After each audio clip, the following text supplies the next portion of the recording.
계속해서 모세가 가졌던 유월절 신앙에 대해서 함께 살펴보겠습니다. 히브리서 11장 28절은 단순히 모세가 유월절 예식을 정한 것이 모세의 믿음이었다 정도로 간략하게 설명하고 있습니다. 그러나 유월절을 잘 알았던 그 초대교회 성도들이나 또 유대인들에게는 이 정도 설명만 해도 그 내용의 깊이를 알 수 있겠지만, 오늘 우리들은 그 유월절에 무슨 사건이 일어났는지를 잘 모르게 되면 모세가 유월절 예식을 정했다고 할 때 모세의 믿음이 어땠는지를 깊이 알 수가 없을 것입니다. 그래서 우리들은 몇 주간에 걸쳐서 구약 성경에 나타난 유월절 사건을 먼저 살펴보고 그 사건 속에 담긴 의미들을 함께 적용하고 있습니다.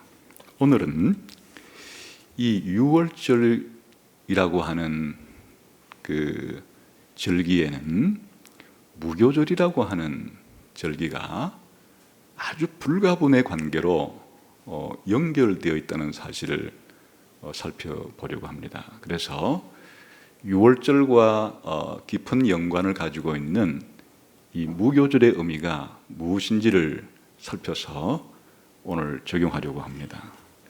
사실 유월절과 무교절은 하나이면서도 둘이고 두이면서도 하나인, 그렇게 구분은 되지만은 또 어찌 보면 하나라고 할 수 있는 그런 독특한 관계에 있습니다. 둘 다 출애굽 사건을 기념하는 것이긴 하죠.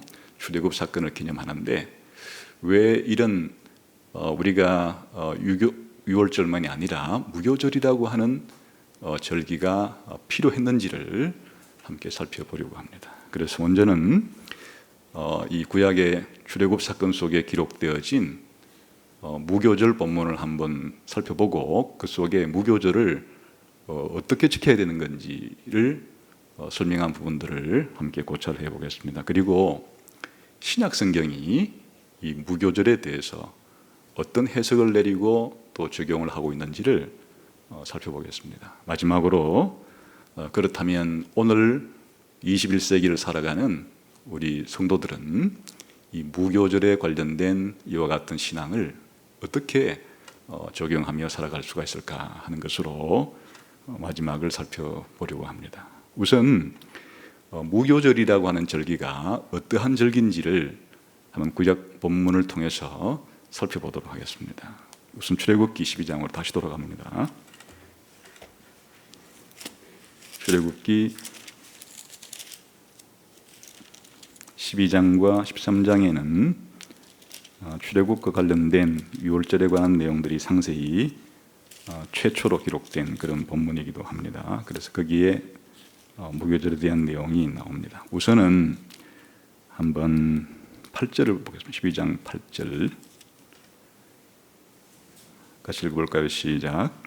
그 밤에 그 고기를 불에 구워 무교병과 썬 나물과 아울러 먹되. 그러니까 이제 유월절에 양을 먹는 것이 대단히 중요한 유월절 지키는 의식인데, 그때 함께 반드시 병행해야 될 것이 있는데 그것은 무교병을 먹는 것입니다. 그 무교병이라고 하는 것은 무교, 이때 교라는 것은 효모를 가리키죠. 효모가 빵을 발효시키면 빵이 부풀어지게 되죠. 그러니까 이제 무교병이라는 것은 빵은 빵인데 누룩을 넣어서 발효시키지 아니한 빵.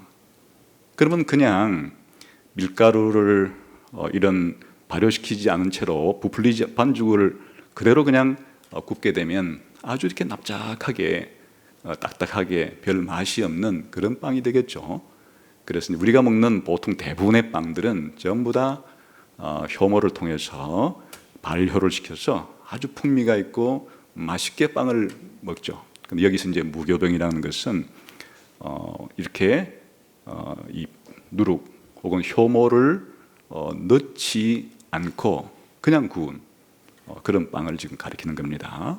이거를 반드시 6월절에는 해야 된다 그랬는데, 이게 얼마나 중요한지, 이 무교병을 먹는 것만 가지고 일주일을 지속하는, 그게 바로 무교절이라는 절기예요. 굉장히 중요한 거죠. 그러니까 이 누룩을 넣지 아니하는 빵을 7일 동안 연속해서 먹는 것, 그것을 이제 무교절이라고 부르는 것입니다. 그러니까 무교병을 7일 동안 먹는 절기, 그런 뜻이죠.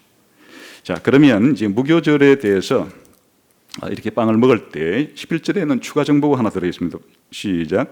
너희는 그것을 이렇게 먹을지니 허리에 띠를 띠고 발에 신을 신고 손에 지팡이를 잡고 급히 먹어라. 그러니까 이제 이 무교병을 먹을 때, 고기와 함께 무교병을 먹을 때 그냥 먹어서는 안 되고 아주 특수한 동작을 취해야 되는데, 그것은 바로 발에 실을 신고 손에 지팡이를 짚고 허리에 띠를 띠고, 이것은 이제 여행하기 위한 그 출발 자세죠. 그러니까 곧 떠날 준비를 하고 그렇게 이 병을 먹어라. 아주 긴급하게 이 무교병을 먹어라. 그런 뜻입니다. 이것이 이제 어떻게 무교절이라고 하는 절기 속에서 더 구체화되고 상세화되는가 하는 게, 그 다음에 무교절에 대한 절기를 아예 하나님께서 제정해 주시죠. 그게 이제 15절부터 나옵니다. 12장 15절부터 20절까지니까 읽어보겠습니다. 시작. 너희는 이레 동안 무교병을 먹을지니 그 첫날에 누룩을 너희 집에서 제하라. 무릇 첫날부터 일곱째 날까지 유교병을 먹는 자는 이스라엘에서 끊어지리라.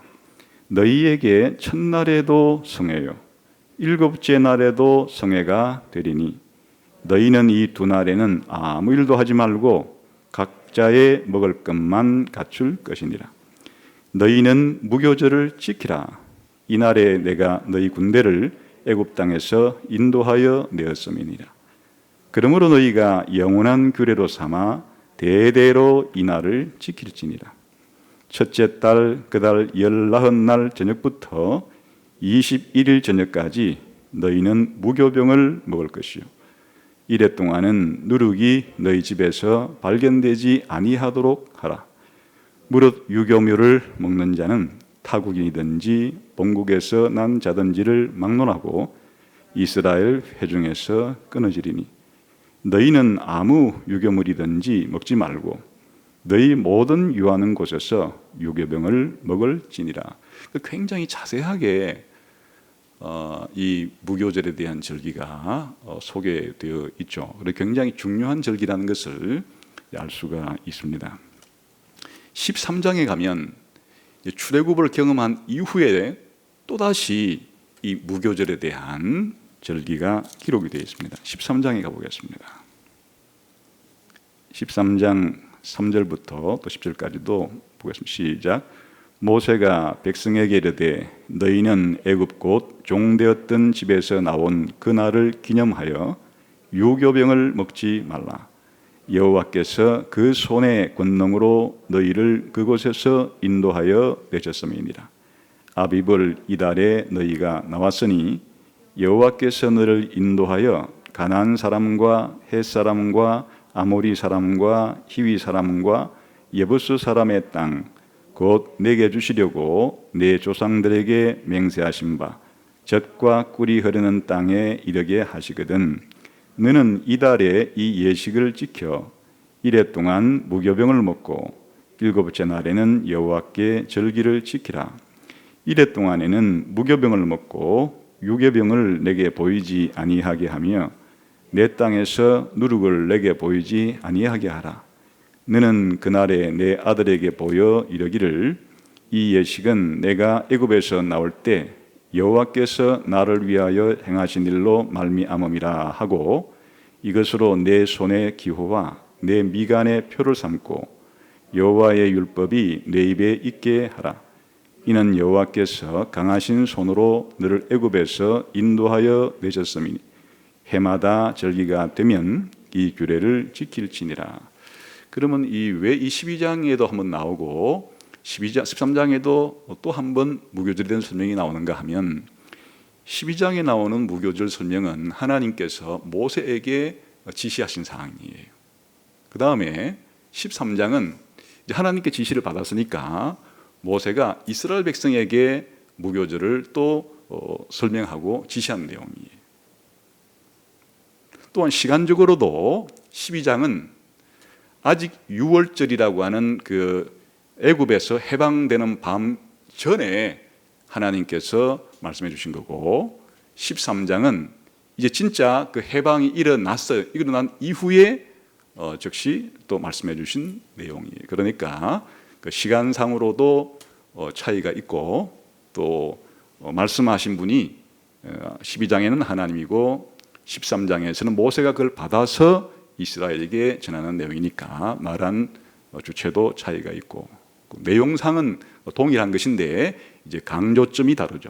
강조점이 뒤에 가면은 반복해 설명하는 것인데, 주로 너희 이제 자손들에게도 이것을 가르쳐야 된다 하는 내용을 중점적으로 설명합니다.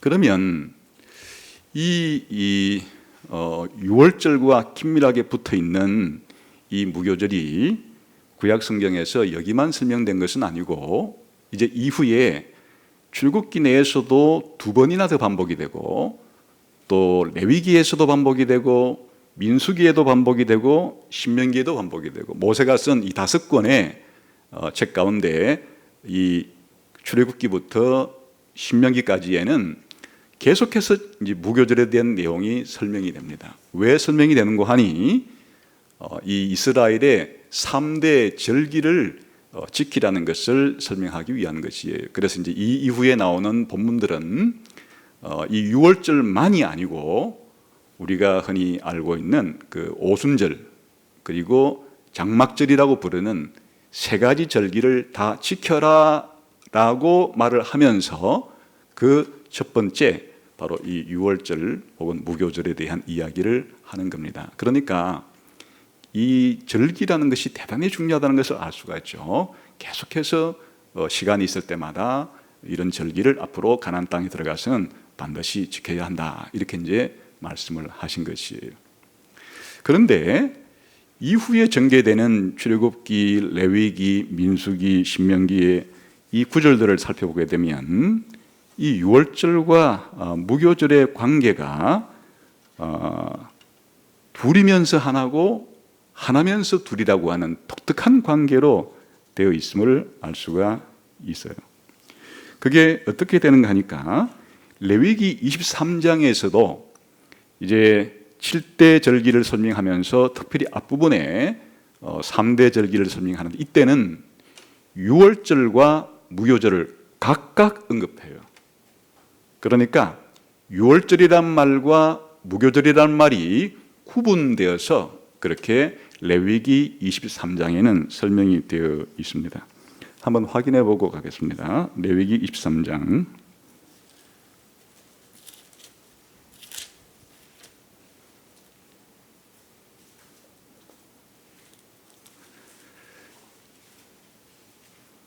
5절부터 한번 8절까지 보겠습니다. 시작.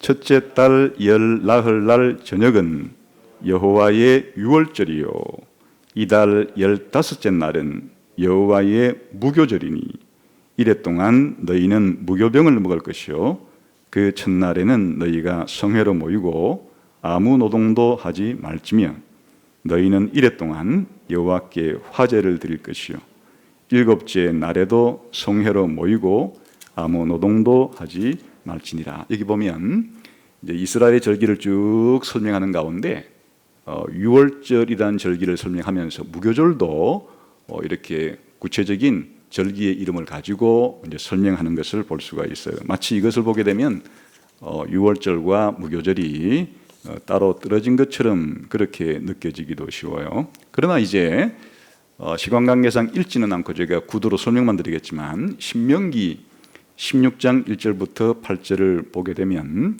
또 거기에도 이스라엘의 이 3대 절기를 지키라는 말을 하면서 거기에는 그냥 6월절을 행하라, 6월절 제사를 드리라, 6월절 제사를 드리라, 6월절 제물을 드리라, 유월절만 설명하면서 그 안에 그냥 무교절이라는 말을 쓰지 않고 이래 동안은 무교병 곧 고난의 떡을 그것과 함께 먹어라, 이런 식으로 그냥 유월절을 설명하면서 무교병 먹는 것은 그 안에 그냥 끼워서 그렇게 설명을 해 놓았습니다.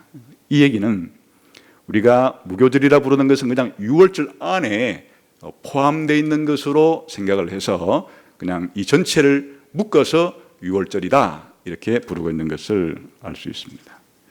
그리고 출애굽기 23장에 보게 되면 반대예요. 너는 무교병의 절기를 지키라 이렇게 하고는 그 다음에 유월절에 대한 얘기는 하지를 않고 그냥 무교절을 지키라 하는 게 그 안에 유월절까지 포함시켜서 말을 하고 있어요. 그러니까 이 모세오경에서 이 유월절과 무교절의 관계는 어떨 때는 둘 다 설명하기도 하고 어떨 때는 그냥 유월절만 가지고 무교절을 포함시켜서 설명하기도 하고 어떨 때는 무교절이라 부르면서 유월절의 내용을 그냥 그 안에 집어넣어서 설명하기도 하고 이런 독특한 관계를 가지고 있는 게 유월절과 무교절의 관계다. 그런 거예요. 시간상으로도 이스라엘의 종교력으로서 1년 4일째 15일째 드리는 것이 바로 이제 유월절 양을 잡는 거죠. 근데 그날 15일 저녁부터 21일 때까지 이어서 일주일 동안 무교병을 먹으니까 유월절 끝날이 무교절에 붙어 있는 것이에요. 그러니까 유월절과 무교절이 다르게 떨어져 있는 날이 아니고 한마디로 말하면 14일 저녁부터 21일까지 유월절부터 시작해서 무교절까지 쭉 이어져 있는 그런 날이라는 거예요. 그러니까 14일 날 저녁에는 유월절 양을 잡고 그날 저녁부터 이제 저녁 시간이 지나갔기 때문에 15일이라 부를 수도 있는 것이에요. 그때부터 일주일간에는 무교병을 먹는 절기를 무교절이라고 부른다. 그래서 이렇게 붙여서 말하기도 하고 떨어져서 말하기도 하고 이런 식의 독특한 관계를 형성하고 있다. 그런 거죠. 이것이 이제 왜 중요한가는 마지막에 적용할 때 설명을 드리도록 하겠습니다. 그러면 무교절이라고 하는 절기는 어떻게 지키는 것인가 하는 것이에요. 우리가 유월절이라고 불렸던 절기의 핵심은 3대 사항이었죠. 일단 양을 잡아 죽이는 거예요. 그리고 피를 문설주에 바르고 그리고 양고기를 구워 먹는 것인데 그럼 무교절은 어떻게 하는 것인가? 아까 우리 읽었던 출애굽기 12장 앞부분에 자세히 설명이 되어 있죠. 우선은 설명을 드릴 테니까 그냥 그 성경을 안 보고 그냥 우리가 살펴보겠습니다. 아까 읽었기 때문에 우선은 이 무교병을 먹을 때는 아주 긴급하게 먹는다는 것을 알 수가 있어요. 아까 전에 어떤 자세로 먹었다고 그랬죠? 허리에 띠를 띠고 발에 신을 신고 지팡이를 짚고 긴급하게 출발하는 거예요. 그러니까 14일 날 유월절 양을 잡고 난 다음에 뭐 일주일이나 한 달이나 오랜 시간이 걸쳐서 애굽을 떠난 게 아니고 그날 밤에 적시로 떠났기 때문에 이렇게 누룩을 만들어서 누룩을 발효를 시켜서 오랜 시간 끝에 빵을 구울 만한 그런 시간적인 여유가 없이 긴급하게 그날 밤에 출발을 해야 되기 때문에 바로 이 발효를 시켜서 발효라는 것 자체가 시간이 많이 걸린단 말이죠. 반죽이 발효되기 위해서는 많은 시간이 필요한데 그런 시간 없이 긴급하게 그렇게 출애굽을 하기 위해서 무교병을 먹었다 하는 그런 의미가 이 무교병 속에는 하나의 의미가 있다. 그런 의미죠. 그러나 단순히 이렇게 출발을 급하게 이집트를 애굽을 떠나야 한다는 것만을 보여주기 위해서 무교병을 먹어라 그런 건 아니에요. 그보다 더 중요한 의미들이 담겨 있는 것이 그것은 무엇인가 하면 이 누룩이 들어있는 빵을 먹는 것은 심각한 문제예요. 그렇기 때문에 누룩이 들어있지 아니한 무교병을 먹어야 되는데 그 반복해 강조하죠. 무교병을 먹어라, 무교병을 먹어라, 무교병을 먹어라, 무교병을 먹어라. 그 짧은 그 12장 앞부분에 그 15절부터 20절까지의 안에 무교병을 먹으란 얘기가 반복해서 설명이 되어 있고, 또 이 누룩이 있어서는 안 된다는 것을 강조하기 위해서 샅샅이 두 번씩이나 그 짧은 절 안에 두 번씩이나 집안에서 누룩을 전부 찾아내서 제거해라. 누룩을 7일 동안 전부 찾아내서 제거해라. 이렇게 집안 전체에 걸쳐서 이 누룩을 남겨두면 안 된다는 것, 집안 전체를 샅샅이 뒤져서 누룩을 없애버려야 된다는 것, 그것이 강조가 되어 있는 거예요. 누룩을 집안 전체에서 없애버려야 된다. 그 다음에 더 심각한 것은 이 일을 행하지 않았을 때, 다시 말하면 무교병을 먹지 않고 유교병을 먹었을 때 아주 엄중한 처벌이 따라오는 것이, 그건 아까 어떻게 되어 있었어요?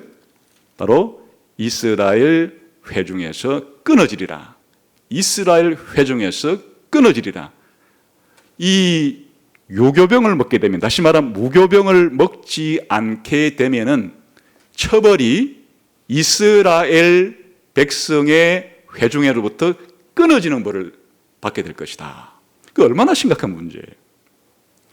그러니까 이 이스라엘 백성에서 끊어진다 하는 것 자체가 지금 무교병을 먹지 아니했을 때의 처벌인데, 이 표현은 마침 이 모세오경을 보게 되면 여러 차례 반복해서 나와요.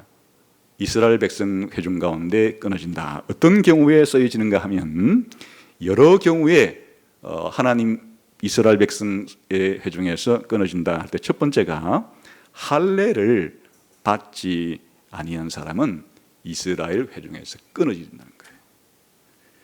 창세기 17장 14절을 보게 되면 할례를 받지 아니한 남자 곧 그 포피를 베지 아니한 자는 백성 중에서 끊어지리니 그가 내 언약을 배반하였음이니라.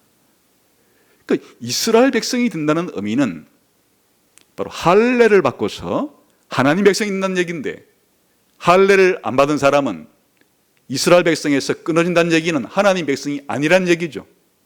가장 중요한 이스라엘 백성의 정체성, 하나님 백성이 아니란 표시가 되는 것이.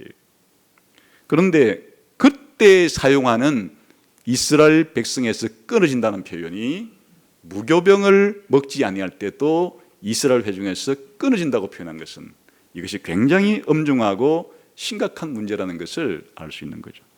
또 어떨 때 하나님 백성에서 끊어진다고 표현되는가 하면, 둘째는 우상 숭배의 죄를 짓는 사람은 하나님 백성에서 끊어진다. 그 이스라엘 백성이 되었다는 의미가 여호와 하나님만을 섬긴다는 것이, 그 정반대는 그러므로 다른 신을, 우상을 섬기지 않는다는 것이, 우상을 섬긴다는 것 자체가 하나님 백성임을 정면으로 부정하는 행위가 되는 거죠. 심각한 죄인 거죠. 제일 중요한 이스라엘 백성의 죄라고 할 수가 있겠죠. 이런 사람은 바로 이스라엘 백성에서 끊어진다. 레위기 20장 2절에서 5절까지 보게 되면 이런 말이 기록되어 있습니다. 너는 이스라엘 자손에게 또 이르라. 그가 이스라엘 자손이든지 이스라엘에 거류하는 거류민이든지 그의 자식을 몰렉에게 주면 반드시 죽이되 그 지방 사람이 돌로 칠 것이요 나도 그 사람에게 진노하여 그를 그의 백성 중에서 끊으리니. 몰렉이라는 이방신에게 자식을 바쳐서 제사 드리는 것은 바로 우상 숭배인데, 그런 자들은 이스라엘 백성의 회중에서 끊어버리겠다. 굉장히 심각한 상황에서 하나님 백성에서 끊어버리겠다는 말이 나오고 있는 거죠 지금. 그 다음에 세 번째는 안식일이라든지 이런 절기를 지키지 않는 자도 이스라엘 백성의 회중에서 끊어진다, 이런 말이 나와요. 출애굽기 31장 14절에 보게 되면 너희는 안식일을 지킬지니 이는 너희에게 거룩한 날이 됨이니라. 그 날을 더럽히는 자는 모두 죽일지며 그 날에 일하는 자는 모두 그 백성 중에서 그 생명이 끊어지리라. 또 유월절을 지키지 않았을 때도 이스라엘 백성의 회중에서 끊어진다는 표현이 민수기 9장 13절에 나와요. 그러나 사람이 정결하기도 하며 여행 중에도 잊지 아니하면서 유월절을 지키지 아니하는 자는 그 백성 중에서 끊어지리니. 아까 무교절을 지키지 않았을 때도 하나님 백성에서 끊어진다 그랬는데, 여기서 유월절을 지키지 아니할 때도 하나님 백성에서 끊어진다, 그런 표현이 나오죠. 또는 이스라엘 백성에게 있어서 이 예배를 드리는 의식은 그들의 생명선과 같은 중요한 의식들인데, 이런 예배를 드릴 때 잘못되게 하나님께서 말하지 않은 방식으로 예배를 드리는 자도 하나님 백성에서 끊어진다, 그런 표현이 나오죠. 레위기 27장에 보게 되면 이런 말이 나와요. 이스라엘 집의 모든 사람이 소나 어린 양이나 염소를 진영 안에서 잡든지 진영 밖에서 잡든지 먼저 회막문으로 끌고 가서 여호와의 성막 앞에서 여호와께 예물로 드리지 아니하는 자는 피 흘린 자로 여길 것이다. 그 피를 흘렸은즉 자기 백성 중에서 끊어지리니. 그러니까 정확한 이런 제사 의식대로 해야지, 하나님께서 말씀한 방식이 아니게 자기 마음대로 그렇게 제사를 드리게 되면 하나님 백성 중에서 끊어진다, 이렇게. 다섯 번째의 이 사례는 그 하나님이 금지한 이런 불법적인 성관계를 한 사람들도 하나님 백성에서 끊어낸다, 그런 말이 있어요. 레위기 18장은 전체가 이 부분에 대한 것. 그 당시에 가나안 사람들은 성문화가 오늘날의 성문화와 비견해도 조금도 손색이 없을 정도로 아주 문란하고 타락한 성생활을 했더랬어요. 그래서 이스라엘 백성이 가나안 땅에 들어갈 때 제일 조심해야 될 것 가운데 하나가 그 가나안 땅 사람들의 이 성적인 타락 문화를 따라하지 말라, 이렇게 말하면서 사례들을 쭉 열거해요. 그 중에 하나는 근친상간이에요. 가까운 친척들과 성관계를 맺지 말라는 건데, 여기에는 어머니, 계모, 이복자매, 친손녀와 외손녀, 고모, 이모, 숙모, 며느리, 형제, 여처, 딸이나 손녀, 외손녀, 처의 자매와 성관계를 하면 안 된다. 이런 자들은 하나님 백성에서 끊어진다. 또 왜곡된, 잘못된, 하나님께서 금지한 그런 성생활을 하는 자들도 끊어진다. 월경 중인 여인과의 성적인 관계를 금지하고, 이웃의 아내와 자기 남편과 아내가 아닌 사람과 성관계를 맺거나, 동성애를 하거나 짐승과 성관계라는 수간을 하는 이 가정한 모든 일을 행하는 자는 그 백성 중에서 끊어지리라. 그러니까 이 하나님 백성에서 끊어진다는 것은 굉장히 이 하나님 백성인 이스라엘로서 치명적인 죄를 지은 경우라는 것을 알 수가 있어요. 하나님에 대한, 하나님을 버리고 우상 숭배를 하거나, 하나님이 명한 이런 안식일과 절기를 어기거나, 또한 예배 의식을 자기 마음대로 하거나, 그리고 하나님 백성으로서 지켜야 될 그런 기본적인 남녀관계의 중요한 질서를 파괴하거나, 이런 것들은 근본적으로 하나님께서 인간을 만들고 세상을 만들고 하나님 백성을 만든 것에 정면으로 위배되는 그런 죄들이기 때문에 심각한 이런 죄들에 대해서는 하나님 백성의 회중, 이스라엘의 회중에서 끊어진다, 이렇게 말했는데, 여기에 바로 이런 유월절과 무교절이라고 불리는 이런 절기들을 지키지 아니하는 것도 하나님 백성에서 끊어지는 사례에 해당이 된다, 이렇게 지금 설명하고 있는 것이에요. 그러면 이 끊어진다는 것은 뭘 의미하는가? 문맥을 보게 되면 그 이스라엘 백성이 하나님 백성에서 끊어진다는 말의 문맥 속에는 다 죽일지라는 말이 다 붙어 있어요. 그러니까 한마디로 하나님 백성에서 끊어진다는 얘기는 하나님 백성 공동체에서 추방당하는 것이에요. 하나님 백성인, 당연히 하나님 백성의 공동체 내에서 함께 살아가는 것인데, 하나님 백성으로부터 끊어진다는 얘기는 그 공동체로부터 추방당한다는 것을 가리키는 것이에요. 그런데 이 경우에 그냥 다른 나라로 가서 살아라 이게 아니고 그 사람을 사형이라고 하는 죽임으로써 공동체로부터 끊어내버리는 것이.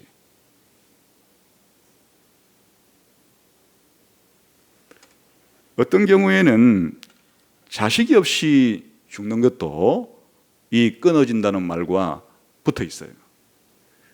그러니까 이 구약 시대의 이 하나님 백성에서 끊어진다는 것은 상당히 심각한 그런 처벌을 가리키는 것인데, 단순히 그냥 그 공동체로부터 외국으로 추방되는 정도가 아니라 이 사람이 그렇지 않았더라면 더 살 수 있는 생명을 끊어버리는 것이, 죽임으로써 공동체로부터 하나님께서 끊어내버리는, 추방시켜버리는 이런 무시무시한 형벌이 바로 여기에 붙어 있는 것이에요. 그러니까 이런 유월절을 지키고 무교절을 지키는 것은 지켜도 그만, 안 지켜도 그만, 내 기분 나면 지켰다가 또 내 감정이 좀 오늘 지키기 싫어 하면 안 지키거나 그래 할 수 있는 단순한 그런 사항들이 아니라 그 말이죠. 생명이 왔다 갔다 하는, 공동체에서 추방되느냐 안 되느냐 하는 것이 결정되는 중요한 문제가 이런 유월절과 더불어 무교절을 지키는 문제였다. 굉장히 중요한 문제라는 것을 알 수가 있는 것이에요. 이때엔 그 누룩이 부정적인 의미로 쓰인 거죠. 이렇게 누룩이 들어있는 빵을 먹지 말라는 것과 붙어 있는 것이니까, 바로 이때 이제 누룩이라는 의미는 좋은 의미라기보다는 나쁜 의미로 이 의미가 들어있기 때문에 이런 누룩 있는 것을 집안에서 제거해버리고, 누룩 있는 것을 먹을 때는 이렇게 하나님 백성의 공동체에서 끊어버리는 이런 결과가 따라온다 하는 거죠. 그러나 이 누룩이 항상 이렇게 안 좋은 의미로만 쓰이냐, 그런 빵 만들 때는 이스라엘 백성은 절대로 누룩 있는 빵을 먹으면 안 돼, 그렇지는 않아요. 지금 이 무교절이라는 절기 동안에만 그리 하는 것이에요. 상징을 위해서. 이제 오순절 때 하나님께 빵을 구워 바칠 때는 거기에다가 누룩을 넣어서 빵을 맛있게 부풀려서 그렇게 하나님께 바치기도 하는 것이니까, 이스라엘 백성은 태어나서부터 죽을 때까지 이 무교봉은 먹는 게 아니에요. 그러나 이 무교절이라는 절기는 어떤 상징을 위해서 이때는 누룩의 의미를 안 좋은 의미로 써서 이런 것이 있어서는 안 되기 때문에 이와 같은 이제 아주 엄격한 금지 조항을 붙여 놓은 것이죠.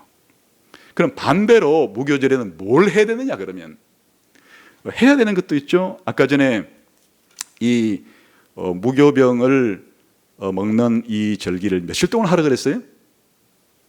7일간이나 하라. 요즘에는 말이죠, 뭔가 중요한 일을 기념할 때 우리 1분간만 머리 숙여 묵념합시다, 이런 식으로 1분간만 묵념하고 지나가야 될 그런 사건이 아니라는 거예요. 이게 지금 몇 시간이나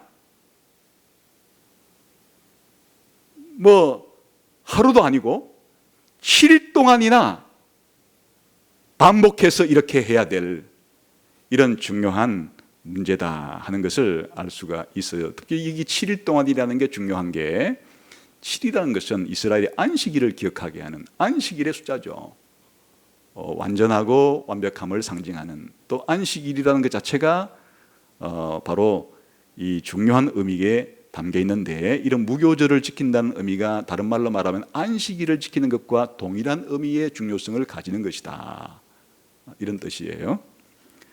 그뿐 아니라 이 지킬 때 첫날에도 일곱째 날에도 성회로 모이라. 여기서 성회라고 하는 것은 예배로 모이라는 뜻이에요. 이 7일 가운데 첫째 날에도 모여서 예배를 드리고, 일곱째 날에도 모여서 예배를 드리고, 이 7일 동안 지키는 절기 가운데 처음과 마지막을 성회, 예배로 모여서 하나님께 예배를 드려야 된다. 예배하는 모임이 이 성회라는 거예요.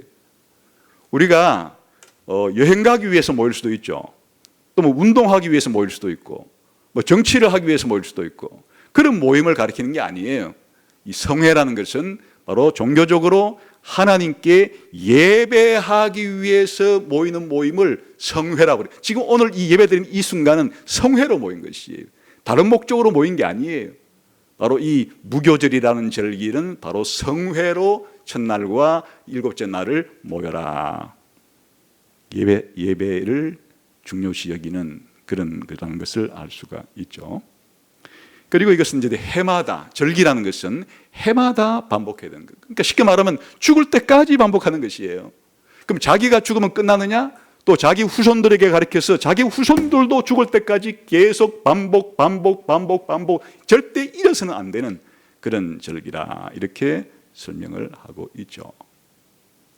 그러니까 우리가 그동안 생각을 많이 안 했겠지만은 이 무교절이라는 절기도 굉장히 중요한 그런 절기구나 하는 것을 알 수가 있는 거예요. 그러면 이제 신약 성경에서는 이 무교절을, 특히 그 누룩을 어떻게 설명하고 있는가 하는 게, 이제 구약 성경에서는 그 누룩의 의미가 설명되어 있지가 않아요. 그러나 이제 신약 성경에 오게 되면 이 누룩의 의미, 무교절 때 넣어서는 안 되는, 그 무교병을 만들 때 넣어서는 안 되는 이 누룩이 무엇을 의미하는가 하는 것이 설명이 되어 있습니다. 우리 한번 신약 성경에서 어떻게 이 누룩에 대해서 설명하는가를 살펴보도록 합시다. 우선 마태복음 16장 가보겠습니다.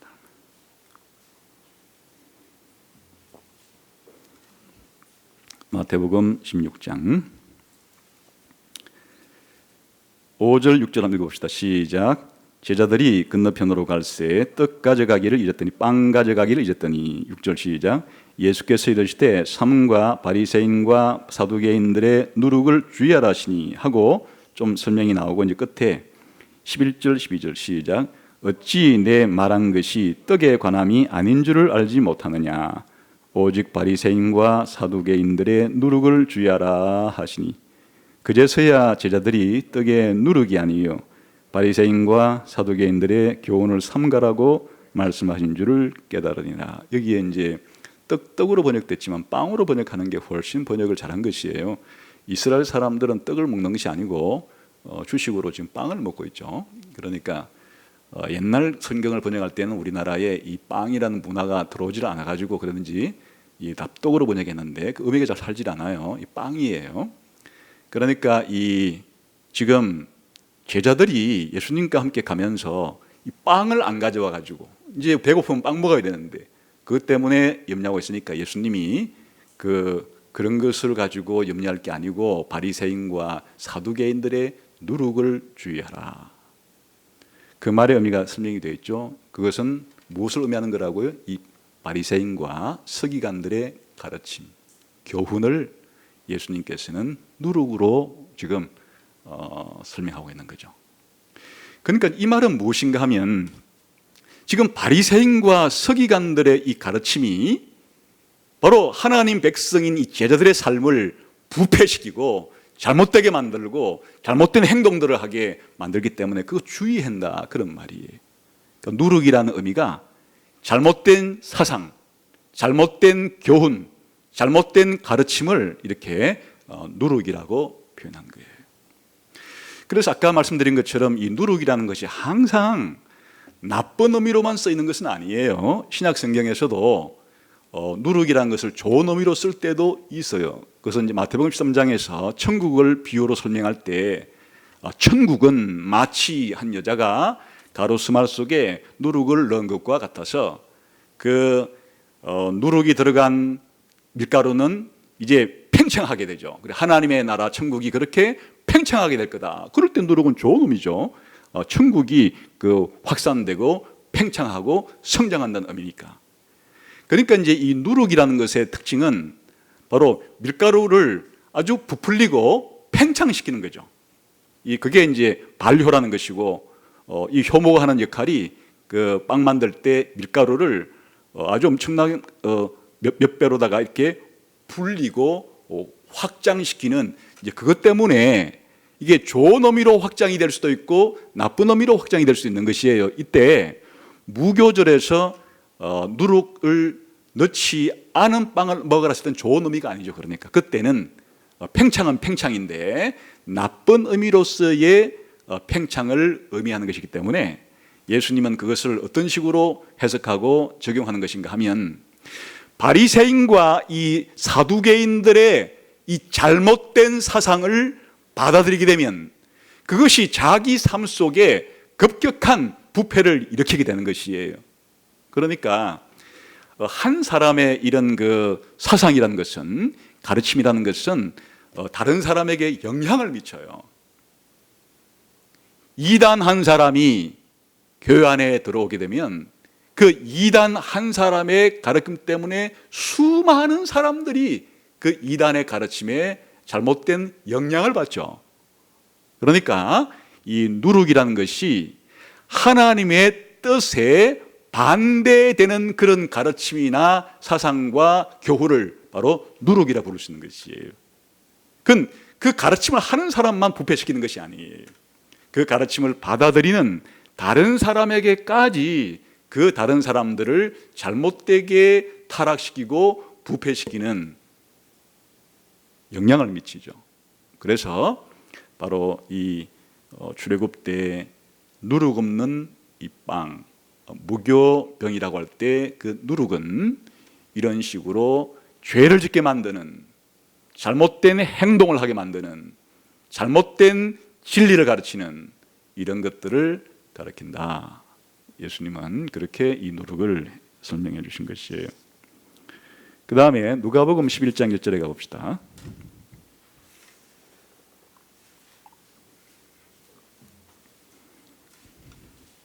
1절 한번 읽어봅시다. 시작.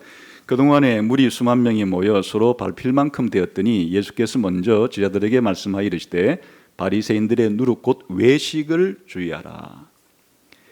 이번에는 예수님께서 이 누룩을 뭘로 설명했어요? 외식이라는 행동으로 설명했어요. 아까 마태복음에서는 가르침, 바리새인의 잘못된 가르침을 누룩으로 그렇게 은유하셨다면, 상징했다면, 이번에는 이 누룩이 잘못된 행동, 위선적인 행동, 그 바리새인들의 위선적인 행동을 바리새인의 누룩이라 이렇게 표현한 거예요. 그러니까 이 누룩이라는 것은 지금 그것이 잘못된 생각이든 잘못된 행동이든 다 죄와 관련된 부정적인 의미죠. 그러니까 이때 이제 누룩이 죄의 상징, 악의 상징이라는 거예요. 아까 무교병에서 누룩 넣지 않은 빵을 누룩을 넣은 빵을 먹으면 안 된다, 누룩을 안 넣은 빵을 먹어야 된다라고 말했을 때 그것을 신약시대에 적용하자 그러면 그것이 바로 뭘 상징하는 거라고요? 죄와 악을 상징하는 거여서 죄와 악과 관련된 잘못된 사상을 집어넣거나 잘못된 행동을 하거나 그런 것을 누룩이라고 말한다. 그림이 생생하죠. 우리가 흔히 잘못된 사상의 영향을 받으면 안 돼요, 잘못된 행동을 하면 안 돼요, 그것이 자기만이 아니라 다른 사람도 오염시키고 부패시키는 것이, 이렇게 말하는 거하고 잘못된 가르침이라는 누룩을 경계해야 되고 잘못된 위선과 같은 행동을 경계해야 된다 하는 것은 그림이 생생하죠. 아주 그림이 생생한 것이에요. 누룩은 그런 상징을 가지는 것이. 그런데 좀 더 이제 심각한 문제가 있어요. 그리고 이 누룩에 대해서 좀 더 확실한 설명은 고린도전서에서 사도 바울에 의해서 이루어지게 돼요. 고린도전서 5장 6절에서 8절까지를 한번 보겠습니다. 이게 이제 무교절에 그 누룩을 넣지 말라, 누룩을 제거하라라는 것에 생생한 의미가 고린도전서 5장에 기록이 됩니다. 자, 여기에서 한번 우선 6절부터 8절까지를 한번 봅시다. 시작. 너희가 자랑하는 것이 옳지 아니하도다. 적은 누룩이 온 덩어리에 퍼지는 것을 알지 못하느냐. 너희는 누룩 없는 자인데 새 덩어리가 되기 위하여 묵은 누룩을 내어버리라. 우리의 유월절 양 곧 그리스도께서 희생되셨느니라.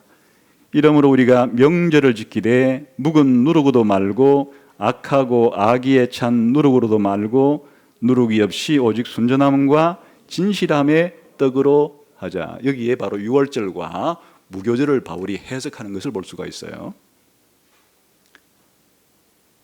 여기에 이 예수님이 유월절 양으로 그 피로 우리가 깨끗함을 씻음 받았기 때문에 이제는 우리가 누룩이 없는 깨끗한 자가 되었다. 그러므로 우리가 거룩하게 정결하게 살아야 한다라고 이렇게 지금 그 유월절과 무교절을 연결해서 설명을 하면서 이 무교절의 의미가 뭐라고요? 끝에 설명을 해놨죠? 악하고 악의에 찬 그런 누룩이라는 행동을 우리끼리 하면 안 되고, 그리고 순전함과 진실함으로 떡을 먹어야 된다. 그 누룩 없는 떡을 먹지 않는다는 것이 부정적으로 말하면 악한 행동들을 해서는 안 되고, 적극적으로 말하면 거룩하게 순전하게 성결하게 살아야 한다는 것을 가리키는 것이다. 그런데 이게 단순히 우리 성도 개개인을 위한 교훈이 아니고 교회 공동체 안에서의 문제예요. 교회 공동체 안에서 죄를 지은 사람이 있을 때, 명백하게 심각한 죄를 지은 사람이 있을 때 그 사람에게 회개하도록 요청을 하고, 회개를 하면 괜찮지만은 회개를 안 했을 때는 그 사람을 교회 공동체에서 출교를 시켜라 하는 이야기를 하기 위해서 이것을 해석하고 있는 것이 그 앞뒤에 봅시다. 앞에 5장 1절부터 5절까지 봅시다. 시작.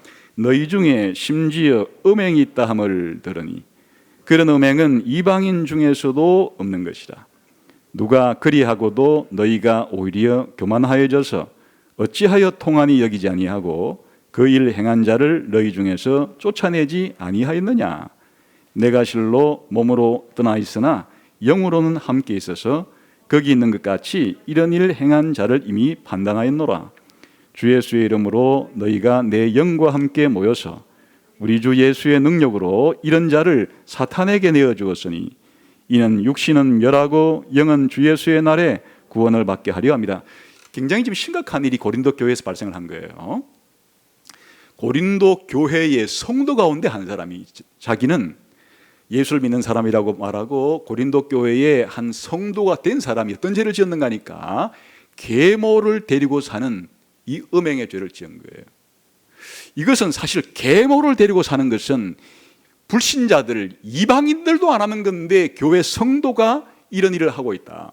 그러면 마땅히 잘못된 것을 꾸짖고 회개하게 해서 다시 잘못된 것들을 버리게 해야 되는데, 이것을 고린도 교회가 이 사람에게 이와 같이 행동하지 않고 버젓이 이 사람이 교회에 출석하고 함께 성도로 생활할 수 있도록 내버려 둔 것에 대해서 책망을 하는 것이에요. 어떻게 책망을 하고 있어요? 그 일 행한 자를 너희 중에서 쫓아내지 않았느냐? 왜 안 쫓아냈느냐? 교회라는 것은 이런 심각한 죄를 짓고도 계속해서 회개하지 않고 그런 죄를 가지고 있으려고 할 때는 추방을 시켜야 되는 것이다. 출교를 시켜야 되는 것이다. 왜 그렇게 안 했느냐? 이렇게 지금 사도 바울이 꾸짖고 있는 거예요. 이거를 다른 말로 말하면 이런 자를 사탄에게 내어주었다. 지금 이 세상은 사탄이 지배하는 영역으로 설명하고 있는 것이에요. 지금 교회는 사단이 지배하는 곳에서부터 예수님 믿고 하나님이 지배하는 교회로 이제 들어왔는데, 다시 사단에게 내어준다는 얘기가 아까 그 출교를 가리키는 거예요. 교회로부터 쫓아낼 때 그 사람이 나갈 곳은 세상인데, 그 세상은 사단이 지배하고 있는, 물론 궁극적으로는 하나님이 통치 아래 있지만은 아직까지는 사단이 이 반역을 행해서 불신자들 가운데 영향을 미치고 있기 때문에 사단에게 내어준다. 그 다른 표현이에요. 교회 안에서 쫓아낸다는 표현을 다른 말로는 사단에게 내어준다. 심각한 문제를, 교회 안에 추방된다고 하는 것은 사단이 왕성하게 활동하는 그런 영역으로 쫓겨남을 의미한다. 그렇게 말하는 거예요, 지금. 이게 바로 무교절 설명하기 전의 문맥이에요. 그 다음에 무교절 설명한 이후에 뒤에 문맥을 봅시다. 9절부터 13절까지 읽어봅시다. 시작.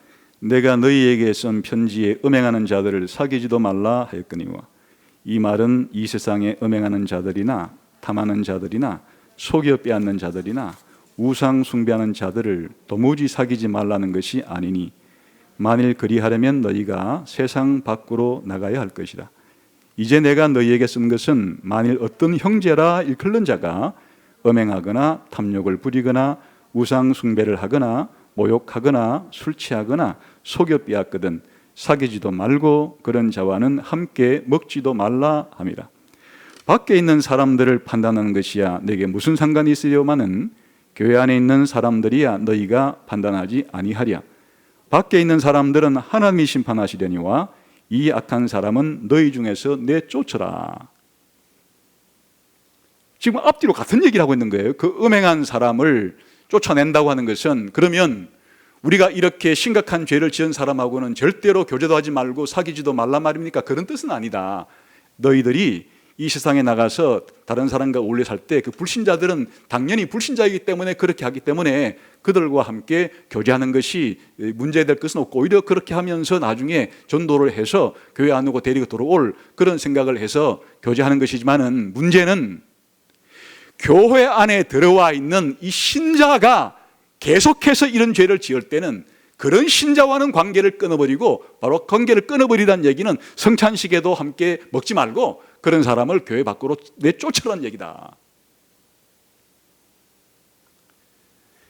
이 얘기를 하기 위해서 중간에 바로 유월절과 무교절 얘기를 하고 있는 것이, 다시 말하면 교회 공동체는 예수 그리스도의 유월절 어린 양 대신 그 핏값으로 이미 죄의 형벌로부터 용서를 받고 죄의 모든 씻음, 죄 사함을 얻어서 이제는 깨끗하고 거룩한 자가 되었지만은 그러나 아직도 너희 안에 이런 죄의 세력들이 남아 있어서 이런 죄의 세력들을 너희를 지배하지 못하도록 바로 교회 공동체는 정결한 공동체, 깨끗한 공동체가 되어야 되기 때문에 교회가 깨끗하고 거룩한 공동체가 되기 위해서는 바로 교회 안에 심각한 죄를 짓고도 회개하지 않고 계속해서 있는 사람은 교회 밖으로 쫓아내야만 교회가 누룩 없는 빵과 같은 온 집안의 누룩을 다 샅샅이 찾아서 없애버리는 것과 같은 그런 정결한 거룩한 공동체가 되는 것이다. 이렇게 설명한 것이. 그러니까 이 무교절에 누룩 없는 빵을 먹지 않는 것은 개인적인 행위이기도 하고 그 유월절 무교절 행사를 행하는 이스라엘 공동체, 넓게는 이스라엘 가족과 이스라엘 공동체 전체를 가리키는 것인데 이게 바로 교회에 대한 하나의 구약시대의 모형이에요. 그러니까 하나님의 백성들은 개인적으로도 그렇게 이 무교절이라고 하는 기간 동안에 이런 이 누룩이 들어있는 빵을 먹어서는 안 되지만 온 집안을 샅샅이 뒤져서 그 조금이라도 조각이 남아있는 것들은 다 깨끗이 썰어서 없애버리듯이 이스라엘 집안, 넓게는 이스라엘 공동체 내에서 누룩이 없도록 제거하라는 의미가 바로 신자들이 죄를 용서받고 되었다고 해서 이 세상에 있는 동안에 죄를 안 짓는 것은 아니란 말이죠. 그러니까 개인적으로 아직도 자기 속에서 왕성하게 남아있는 죄를 찾아서 없애버리는 것과 공동체적으로는 교회 안에서 그런 죄를 명백하게 짓고도 회개를 권유했을 때 회개하면 용서가 되는 거죠. 그런데 회개하지 않고 지속적으로 자기 죄를 계속 버리지 않고 있을 때는 그런 죄 지은 사람을 교회에서 출교시켜야만 교회가 거룩한 공동체로 유지될 수가 있는 것이다. 이것을 설명하기 위해서 이 무교절에 대한 해석을 하고 적용을 하고 있는 겁니다.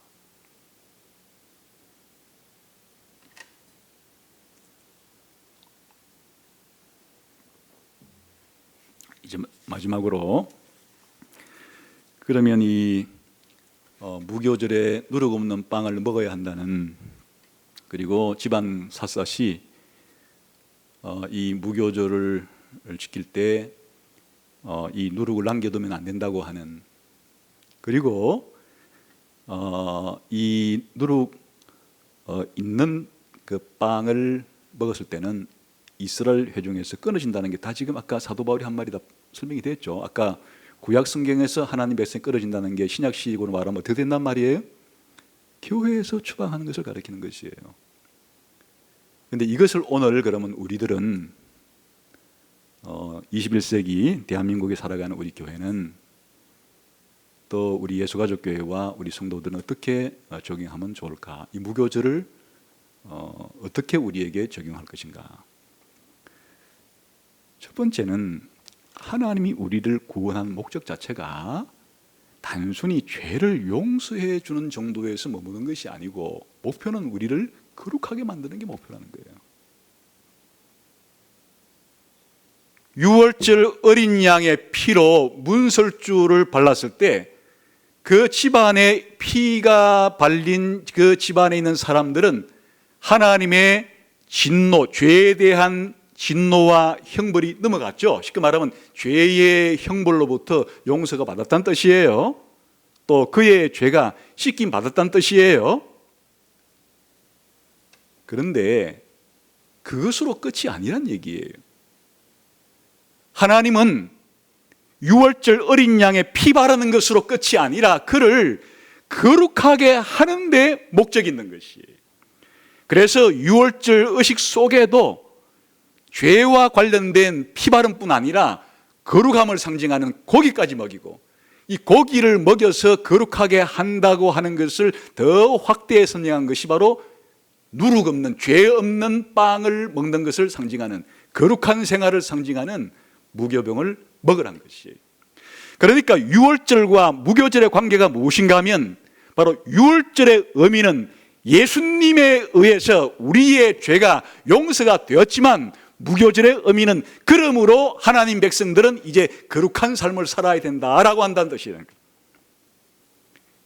우리가 죄를 용서받는 것과 거룩하게 되는 것은 따로따로가 아니라 그 말이죠.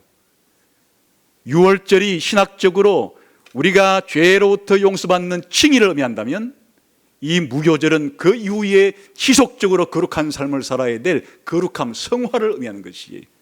그러니 칭의와 성화는 전체적으로 볼 때 하나이면서도 둘로 분명하게 구분될 수밖에 없는, 구원이라는 의미에서는 하나지만은 세부적으로 보면 칭의는 우리의 죄의 용서를 의미하는 것이고, 바로 이 성화는 용서받은 이후에 거룩한 삶을 살아야 된다는 것이고, 이 두 가지가 뗄래야 뗄 수가 없죠. 구원으로서는 하나이나 분명하게 구분할 수밖에 없는 문제죠. 다시 말하면 이 의미는 하나님이 우리를 예수님 믿게 만들어서 우리를 하나님 백성으로 만드신 목적 자체가 단순히 우리의 죄를 용서해 주는 것으로 끝나는 것이 아니라 우리를 거룩한 사람 만들어 거룩하게 살게 하기 위한 것이고, 영원히 천국으로 데려간 목적이 뭔가 하니까 영원히 천국에서 거룩하게 살게 하기 위한 것이라는 것이에요. 그러므로 성도 여러분, 여러분이 자기를 하나님의 자녀요 하나님 백성이라고 생각한다면, 나는 이제 예수님의 십자가의 죽음으로 내 죄가 용서받았어, 나는 깨끗한 사람이 되었어, 나는 이제 지옥 가지 않게 되었어 정도에 머물러서는 안 된단 말이에요.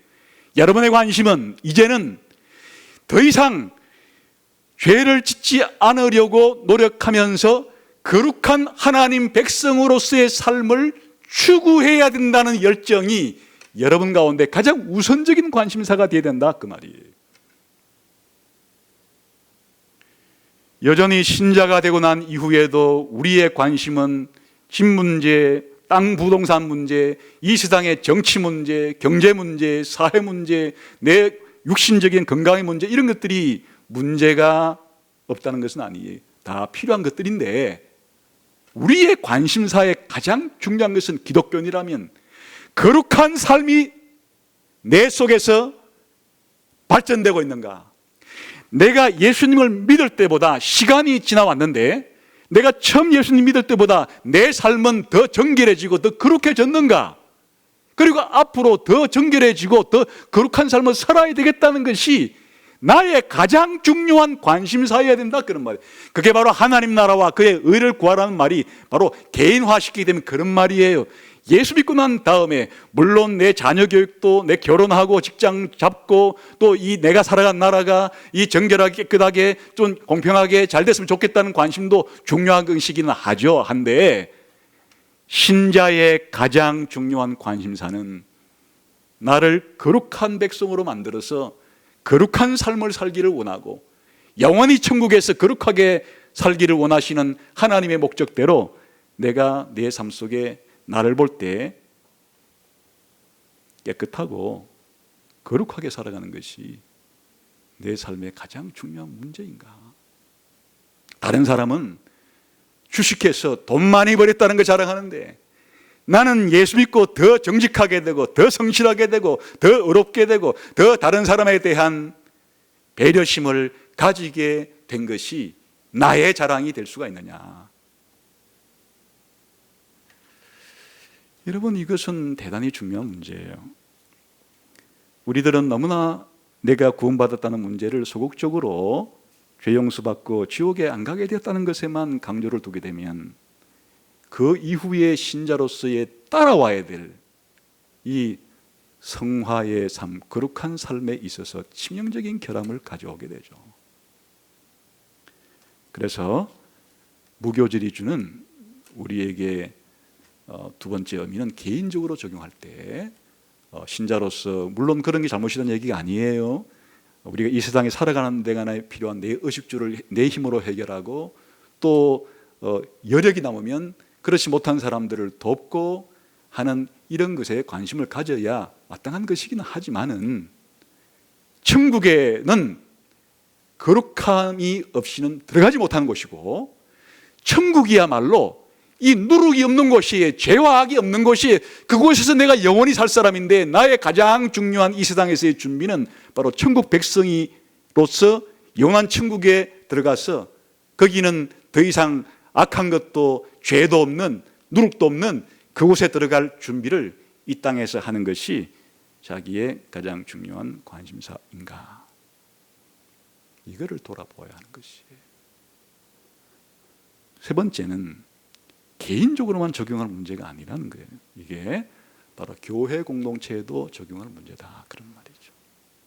집안 샅샅이 누룩을 뒤져서 찾아낸 것은 사도 바울에 의하면 이게 여러분 개개인만의 문제가 아니고 교회 공동체 내에 명백하고도 분명한 죄를 짓고도 그리고 죄를 회개하지 않은 사람에게 권고해서 단계를 밟아서 절차를 밟아서 될 수 있으면 회개하도록 다 교회가 도와줘야죠.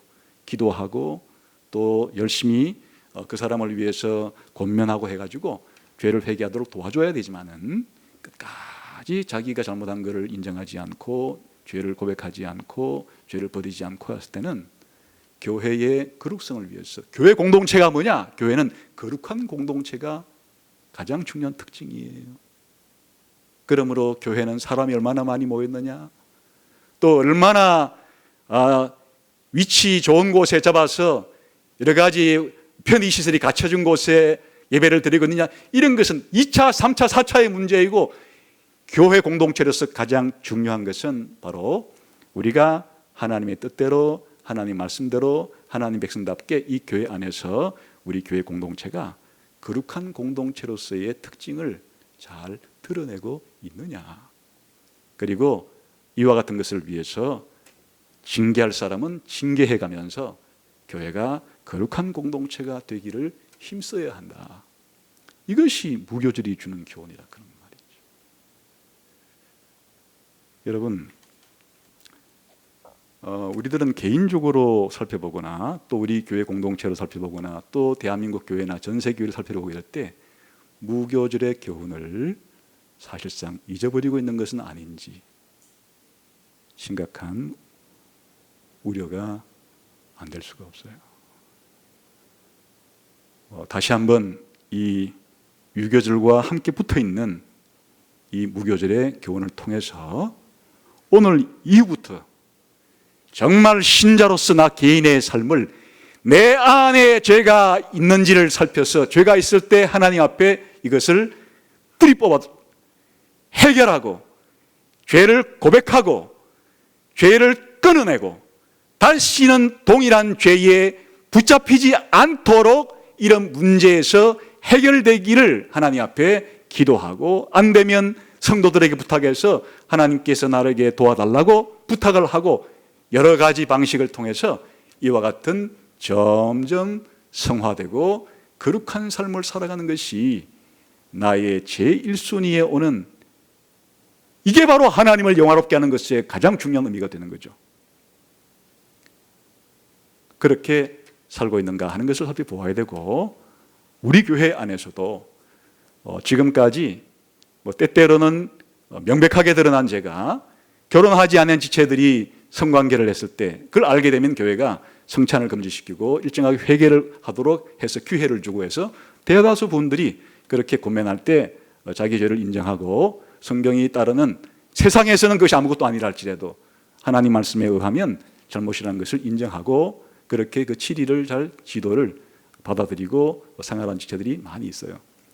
아직 교회 안에서 그 이상의 심각한 죄들을 지었는데 그것이 폭로가 돼가지고 고면했을 때 그런 경우들은 많이 발생하지 않았지만, 오늘날 대다수의 문제들이 그런 문제들이 많이 연관되어 있고 하기 때문에 교회에서는 그런 식으로 하기는 했지만은, 앞으로 이 문제를 좀 더 적극적으로 생각해서 교회가 이런 문제만이 아니고 교회가 가르치는 진리에 대해서, 또 가르치는 권면과 모든 것들에 대해서 여러 차례의 권면을 통해서 잘 도와주고 그렇게 따라올 수 있도록 해주고 변화될 수 있도록 하지만은, 이와 같은 일들이 제대로 되어지지 않을 때 교회 공동체의 거룩성을 위해서, 이 순결성을 위해서 좀 더 적극적인 의미의 그런 징계와 권징이 필요하겠다 하는 생각들을 다시 한번 해보게 되는 거예요.